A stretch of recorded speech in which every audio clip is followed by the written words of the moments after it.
Good morning, ladies and gentlemen. Welcome to the show. Glad to have you guys here on this September 20th, the Friday.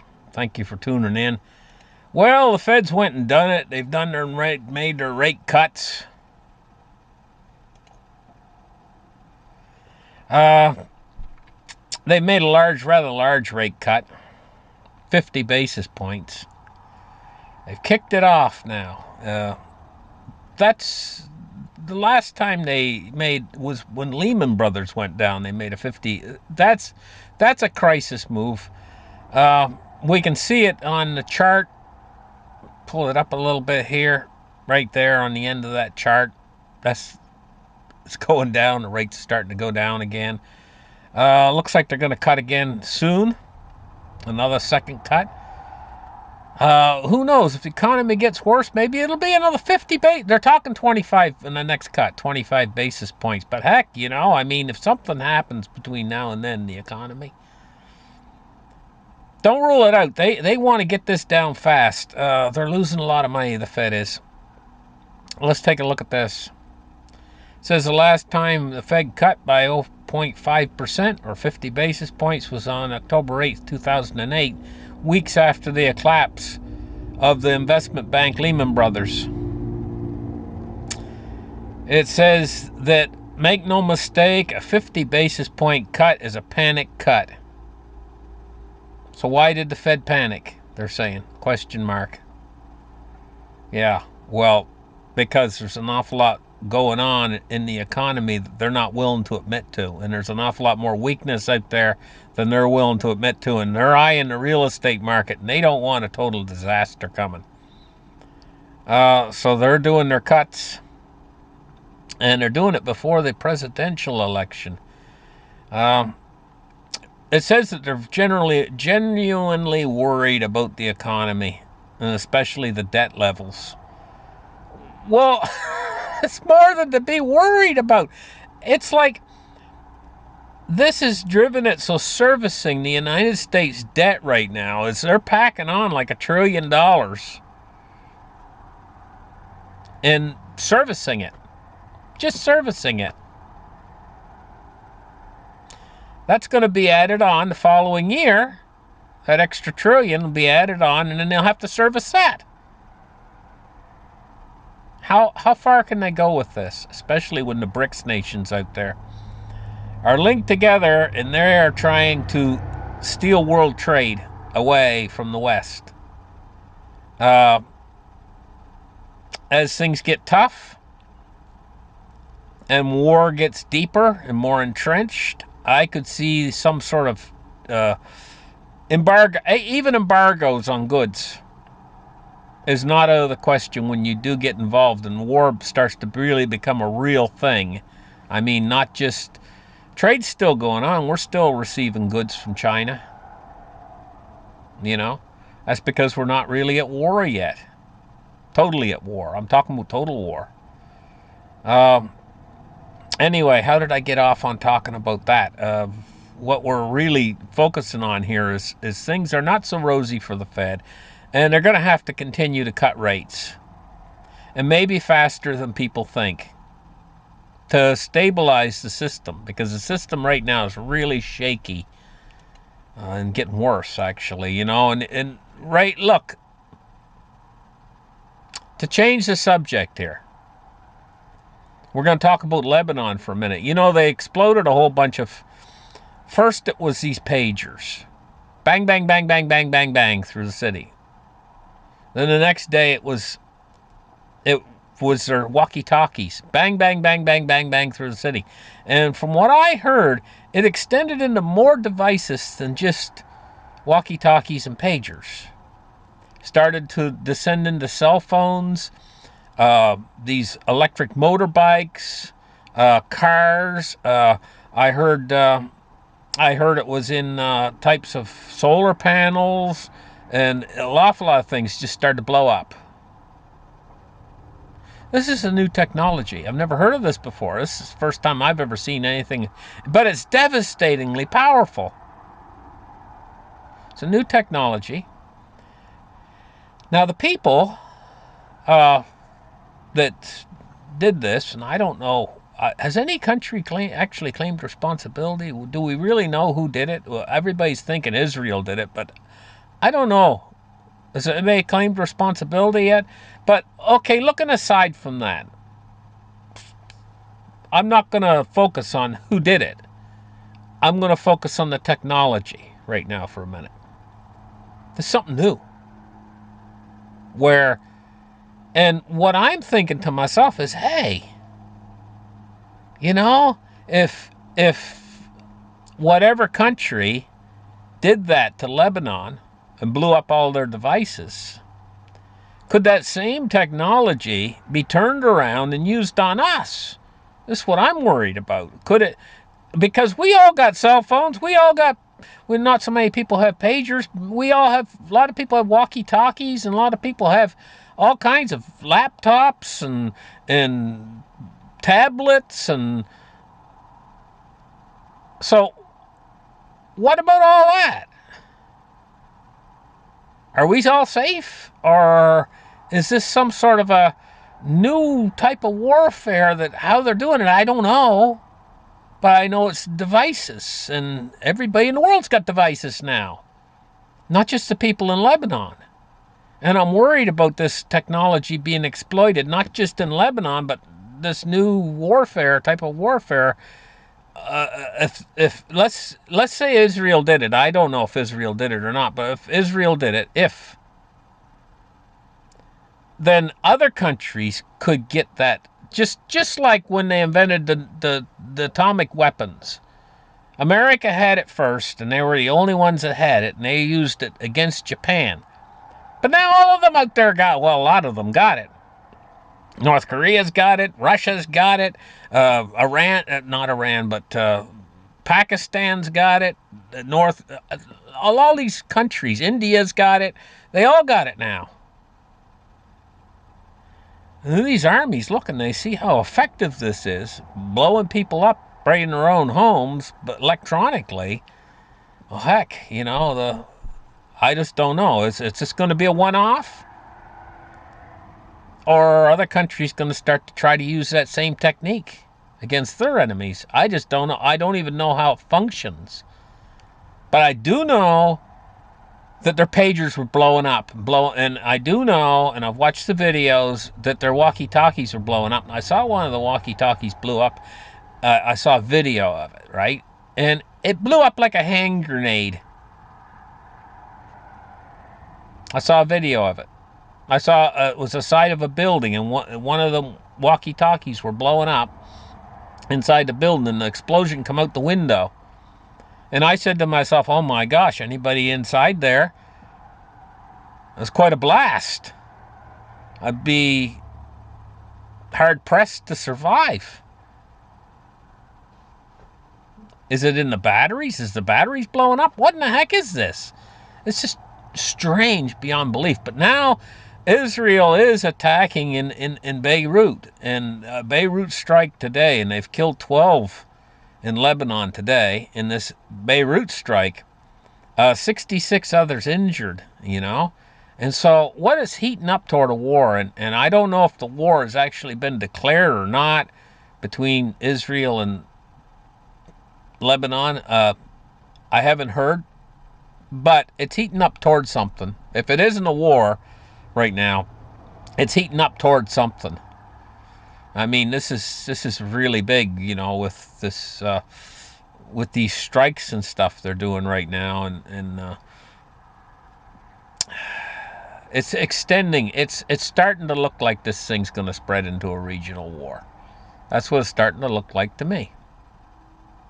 That's what I'm thinking in my head.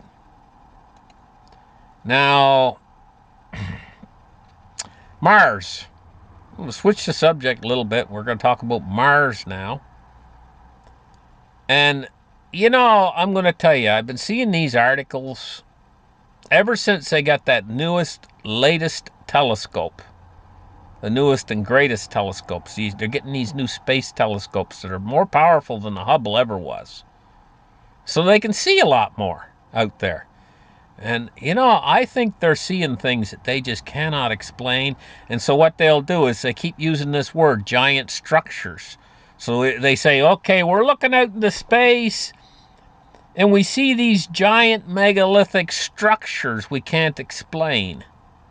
And then they look and they see these things flying around in our solar system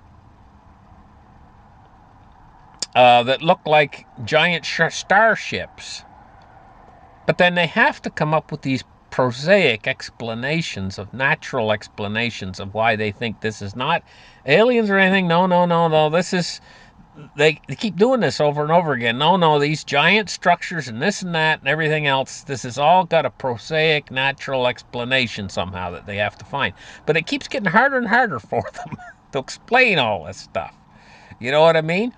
It's kind of like when the Oumuamua, which was a giant space rock that flew through our solar system that was shaped like a giant star cruiser. It was shaped like, it was a long cylindrical shaped object, the shape that you don't see in nature anywhere, right? Some sort of a shape of a flying spacecraft is what the shape was. But then what they did was is they said, well, it's a rock. And they made it look like a rock in the artist's conceptions of the object. But then it's accelerated through our solar system. It accelerated up to a speed of 200,000 miles per hour. It accelerated up to that speed when it was going through our solar system. And they tried to say that the acceleration was caused by jets of steam coming off of the rock as it passed by the sun.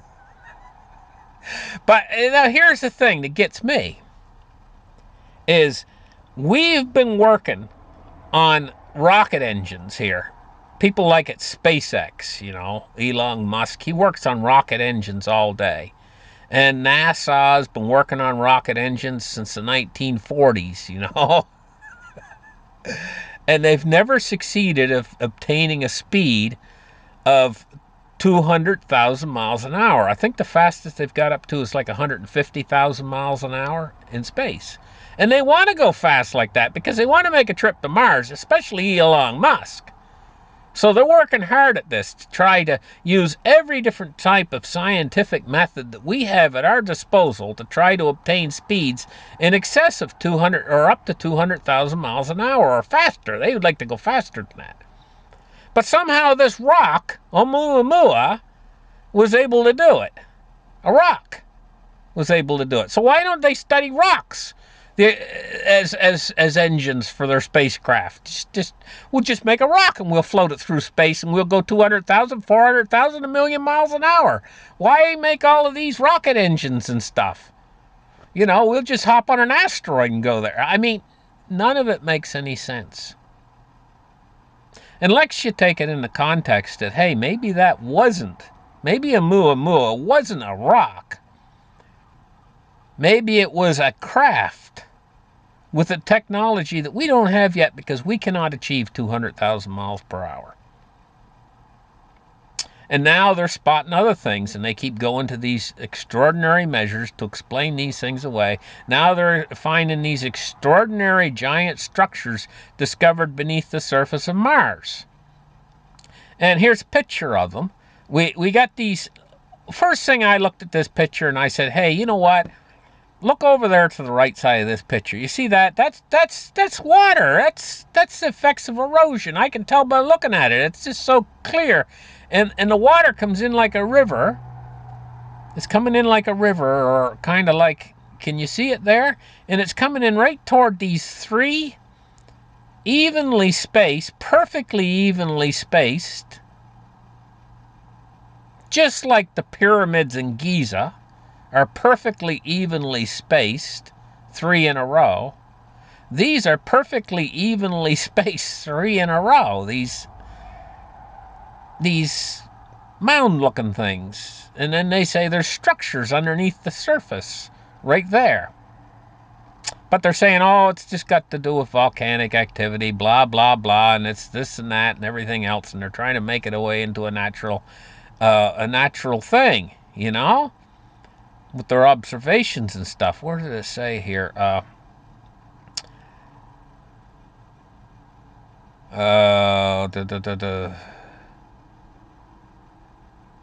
Uh, it says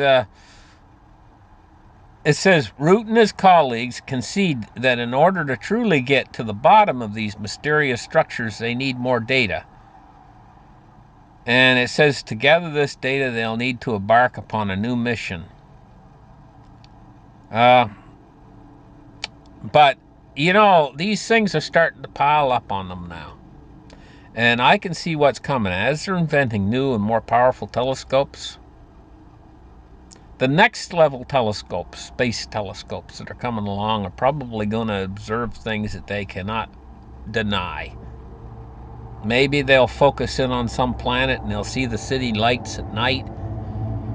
And they might even see the skyscrapers. And they'll say, oh, those are natural geological formations. Those spires up into the air, they just look like skyscrapers. And then they'll see a spaceship buzz by and they'll be like, how can we explain that away? This guy. But, you know, what's not logical about all this is the very fact that they know through math, they know that there's life out there someplace. They already know that. They've done the math and they've figured it out. And they figured out, hey, there should be life out there. But for some reason, when it's presented to them that there is life out there, some reason they just can't accept that. It just goes beyond their sense of logic.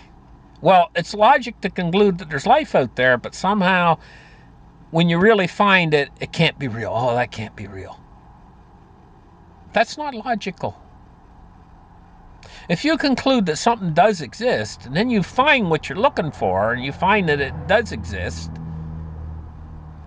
why can't you accept it? Just say, well, yeah, we knew it existed, and now we found it, so here it is. I mean, what's the problem with that? What's the problem? Now, taking a look at the silver price today, 31.17. So she's up 42 cents again. If it keeps going like this, I kind of told you guys to put a cap on it at 32, you know, but between now and the elections, it keeps on going like this. Maybe it'll break through my cap and go up to 34 or something before the elections.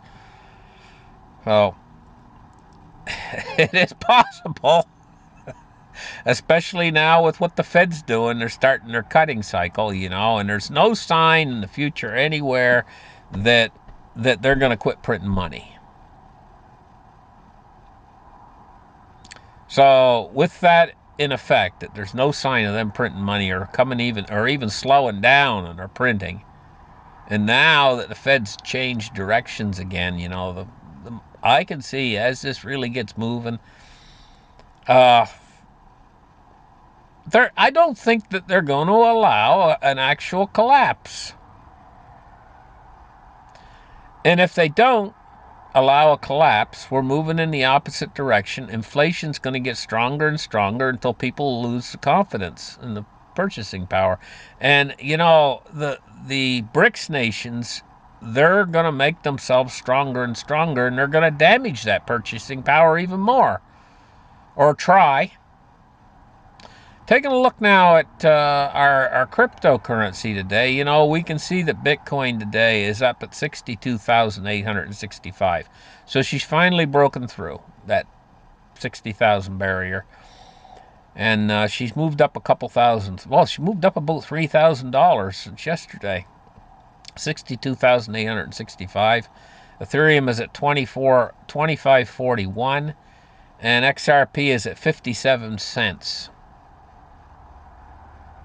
Taking a look at our stock market today, our Dow Jones is up 94 points at 42,119. And the S&P 500 is down 6 points at 5,707. While we're seeing crude oil today is up 36 cents at 72.31. So crude oil's taken a bit of a bounce over the last few days. You know, it was below $70, and now it's up to 72.31. You're going to see that at the pump. Probably 5 or 10 cents up at the pump as crude oil continues to climb there. And taking a look at our bonds today, we're seeing falling yields. U.S. 30 years fell almost 1 basis point, 0.7 of a basis point, to 40.06. and the U.S. 10-year is at 3.72, and it's fell 1.4 basis points today. And finishing off with our dollar index today, we're looking at the dollar at 100.74. Yeah, guys. The world's in a terrible mess right now. Of course, I don't really need to tell you guys that. The election's coming up. BRICS seem to be holding off a little bit on their side. The advances are mostly being made by, in other words, the most aggressive actions that I can see out there in the war theaters right now are from the sides of the West, the Western sides. And I kind of include Israel and the United States, and that's all part of the Western side. So you got the Eastern side of the world over there, and they represent Russia's eastern side, and so the real attacks that are being made, the real pinpricks, like they just blew up an ammo dump in Russia. Ukraine and the West blew up an ammo dump in Russia, a massive ammo dump. Exploded it. That was a big, severe hit to Russia, And right now, we see Israel coming in with their pager attacks, and now today they're bombing and everything else. So that's the other side is kind of like absorbing it right now. But I don't think they're going to absorb it too much longer. Why are they absorbing it? Are they waiting for the election? Or they got something planned, or whatever around, or do they want to see, or whatever, what's going to happen, or kind of like, are they stalling for time? What the heck's going on with all this? We're going to find out pretty damn soon. Thank you guys for listening to my show, and we'll catch you guys in the next episode. Bye-bye.